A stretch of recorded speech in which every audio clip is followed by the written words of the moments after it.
Assalamualaikum warahmatullahi wabarakatuh. Perkenalkan, nama saya Maida Rahmawati dari kelas MPIA dengan NIM 230 210 811 dari Prodi Manajemen Pendidikan Islam, Fakultas Ilmu Tarbiyah dan Keguruan. Di sini saya akan memaparkan presentasi atau PowerPoint pembelajaran untuk memenuhi tugas UTS dari Ilmu Pendidikan Islam yang diampu oleh Ibu dosen Herlina MPD selaku dosen mata kuliah Ilmu Pendidikan Islam. Mungkin itu saja dari saya. Selanjutnya kita akan masuk ke dalam pembahasan.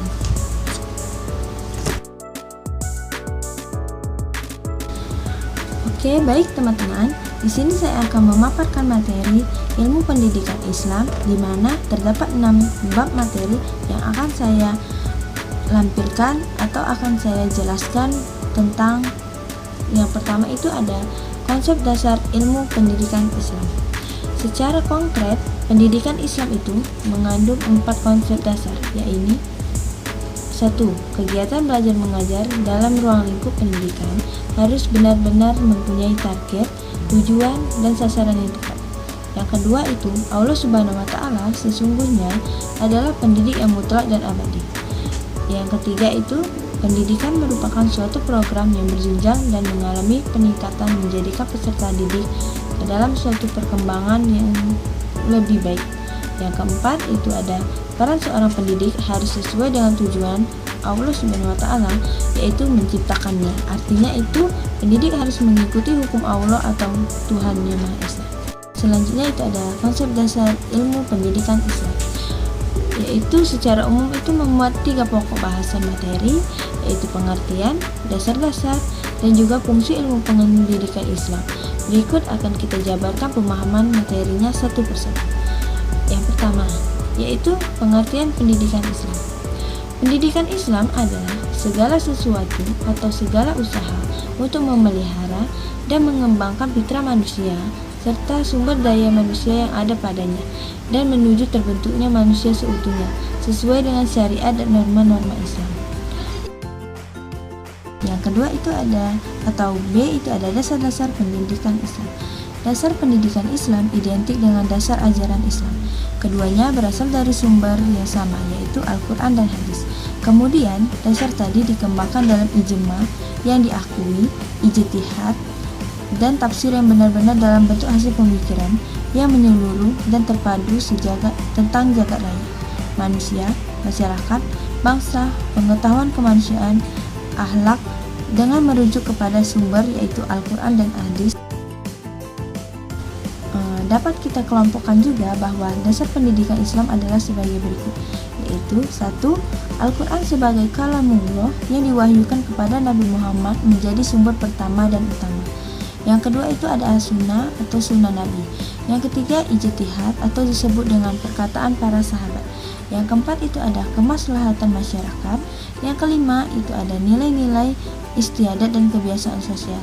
Yang keenam itu ada hasil pemikiran dalam Islam. Yang C ada fungsi ilmu pendidikan Islam. Pendidikan Islam memiliki makna dan peran penting dalam kehidupan. Hal ini dikarenakan pendidikan Islam memiliki fungsi sebagai berikut. 1. Yaitu sebagai upaya membentuk seseorang harus memiliki proses panjang tidak serta-merta dan dapat diketahui hasilnya. Yang kedua itu secara khusus. Yang ketiga itu Islam adalah agama yang diturunkan Tuhan dengan tujuan keselamatan dan kesejahteraan untuk kebahagiaan hidup di akhirat. Yang keempat itu pendidikan Islam meliputi bidang kehidupan manusia di dunia dan manusia dapat memanfaatkannya sebagai tempat menanam benih buah amarah yang nantinya akan dipetik buahnya. Selanjutnya kita akan membahas bab 2 tentang tujuan pendidikan Islam. Yang pertama A. Pengertian tujuan pendidikan Islam dan fungsinya. Tujuan pendidikan Islam adalah mengarahkan beberapa penjabaran atau sebuah individu maupun kelompok untuk mendekatkan diri kepada Allah agar mereka memperoleh kesenangan hidup baik di dunia maupun di akhirat. Pendidikan Islam juga memiliki peranan yang fundamental di dalam sebuah proses pendidikan atau fungsinya sebagai berikut. 1. mengembangkan berbagai ilmu pengetahuan tentang jati diri manusia, alam semesta, dan juga Tuhan Yang Maha Esa. Yang kedua itu membuat manusia terlepas dari segala sesuatu yang bisa merendahkan harkat dan martabat mereka dari faktor internal maupun eksternal. Yang ketiga itu mengembangkan berbagai ilmu pengetahuan untuk mendukung kemajuan kehidupan manusia secara individu maupun kelompok berdasarkan ajaran agama Islam. Yang B itu ada prinsip dalam formulasi tujuan pendidikan Islam. Ada 1. Prinsip universal, 2. Prinsip kesederhanaan dan keseimbangan, yang ketiga itu ada prinsip kejelasan, yang keempat itu ada prinsip tidak bertentangan. Ini itu C, komponen-komponen tujuan pendidikan Islam, yaitu 1. Tujuan normatif, 2. Tujuan normatif yang memiliki sifat landasan dasar, yang ketiga tujuan selektif, yang keempat itu tujuan determinatif, yang kelima itu tujuan integratif, yang keenam itu tujuan aplikatif. Dalam bab 3, kita akan membahas asas dan prinsip pendidikan Islam. A. Pengertian asas pendidikan.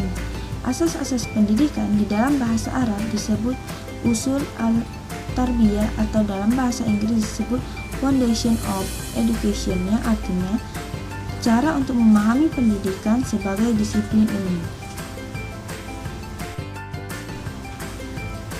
Terus yang B itu ada asas-asas pokok pendidikan Islam yang memuat 3 asas penting, yaitu 1. Asas tutur handayani, yang kedua asas belajar sepanjang hayat, yang ketiga ada asas kemandirian dalam belajar.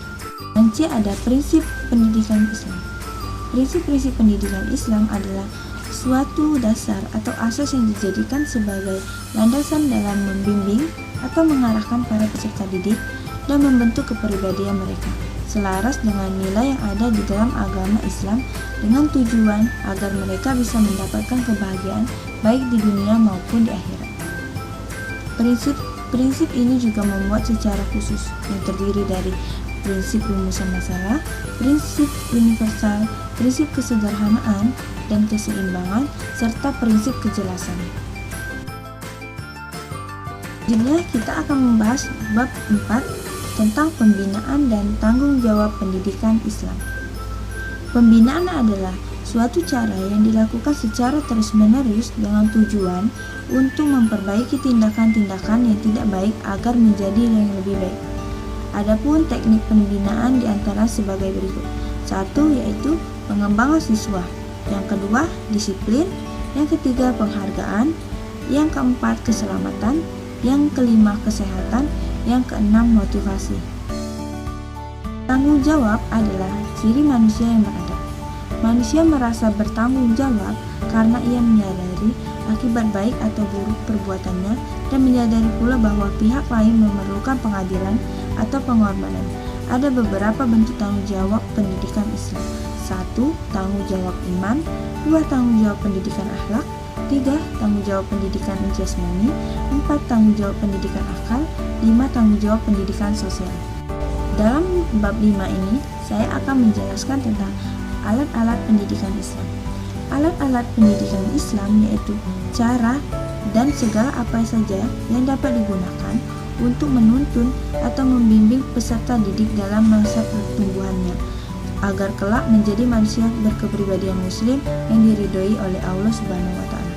Jenis-jenis alat pendidikan Islam itu berupa media visual, media audio visual. Tujuan penggunaan alat pendidikan Islam ini adalah sebagai berikut.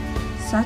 Itu memberikan kemudahan kepada peserta didik untuk memahami materi pembelajaran. Yang kedua itu dapat memberikan pengalaman belajar yang berbeda dan bervariasi. Yang ketiga itu dapat menumbuhkan sikap dan keterampilan dalam penggunaan teknologi. Yang keempat, menciptakan situasi belajar yang tidak mudah dilupakan. Akan saya jabarkan dan saya jelaskan yaitu bab 6 tentang pendidik dalam pendidikan Islam. Pendidik adalah seorang profesional yang pekerjaannya khusus menyampaikan atau mengajarkan serta mengevaluasi hasil pelajaran yang telah disampaikan kepada peserta didik di sekolah. Pendidik dalam lembaga pendidikan adalah salah satu unsur utama yang berperan dalam kelangsungan dan keberhasilan pendidikan. Pendidik juga merupakan jabatan profesi yang bekerja dengan kompetensi tertentu, karena jika tidak ada, maka proses pembelajaran yang berlangsung akan berujung pada kegagalan. Fungsi dalam pendidik ini merupakan seorang profesional yang melaksanakan proses pendidikan secara langsung melalui kegiatan belajar mengajar, melalui pendidikan terbuka atau melalui pendidik peserta didik dapat belajar dan optimal karena memperoleh bimbingan dan arahan dalam melakukan aktivitas belajar secara langsung ataupun tidak langsung. Fungsi pendidik dalam pendidikan Islam merupakan orang yang menyampaikan ajaran Islam kepada peserta didik sebagai bentuk kewajiban dirinya yang memiliki ilmu pengetahuan dan wawasan keagamaan untuk disampaikan kepada peserta didik. Demikianlah pemaparan materi dari saya.